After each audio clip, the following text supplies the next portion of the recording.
เด้อพี่น้องเด้อยังแจ้งแช่บป่ะแซ่บมาก้อยปลาดิบพี่น้องเอ้ย มะนาวเด้อปลาพกเด้อ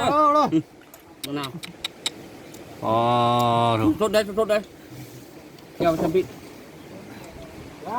แดงใช่ไหม มาได้ พักละลาย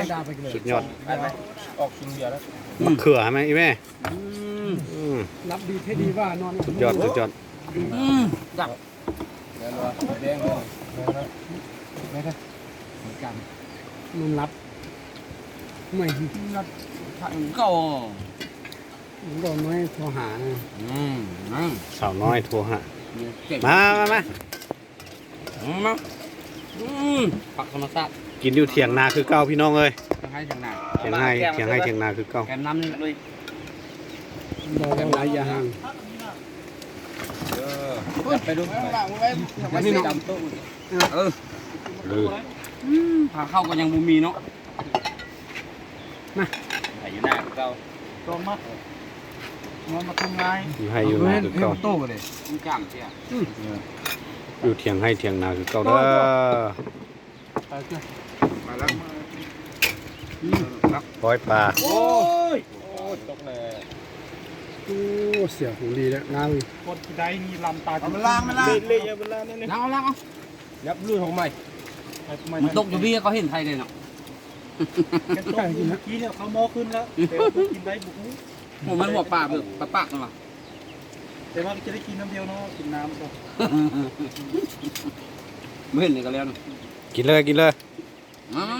นเลยเด้อก อง เห็นมือกองครับมือนี้ สุดยอด ได้เลย หนักล่าด้วยซ้ายไม่สู้เนอะ บ้านมาสูน่ะบ้านกันเนี่ยกระบวงเฮยเลยบริการมาน่ะไม่บริการฟ้องอยู่ มีบัตรป้ายแล้วป่ะพวกนี่นะ ที่นี่บัตรรถโตไปทำค้างแล้ว บัตรรถตาย แกงปลาส้ม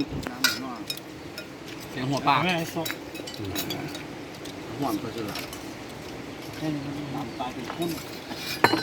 ว่าแล้วนะไปเจ็บคุณนี่บุปผาเลย นี่หัวปากหัวปาก ปลาพุ่งอ่ะ พอนแห้งเด้อแกเสื้อกินก็ คุณน้อยมาจะไปนะไอ้โซ่คนนึงไปเนาะ อะไรแม่มือกองเราพันกินแล้วมือกอง โอ้สุดยอดโอ้ กองกินก้อนเลย เอาคำหนึ่งก่อนได้แล้วพี่น้องเด้อ ไปกิน คำหนึ่งก่อน มือก้อนก็ยาก โอ๊ตบ่ไหวแล้ว เฮ้ยน้ำลายน้ำลายเฮ้ย ก็เนาะ สุดยอด เขาว่าป้อง เถียงให้เถียงนาคือเก่าพี่น้อง ไม่เก่งเลย เอาวงเงินนี่มาไปเงินกลาง นักบอลใหญ่อุ่นสลังมาเห็นตรงนี้แม่เดินบอลใหญ่อ้วยไปเนาะจะเห็น กิน น้ำ น้ำ มั มัน น มาห้างกันมานำเลย ตัวนอกก็ มันสดมันไปพา ทางไปทางไปแกงข้าวหลงตัวนี้มา ถ้าเป็นบุ้งผมหมา บวกหนึ่งก่อนพี่น้องโอ๊ตบ่ได้แล้ว แม่กู้ สุดยอดก้อยป่าเด้อ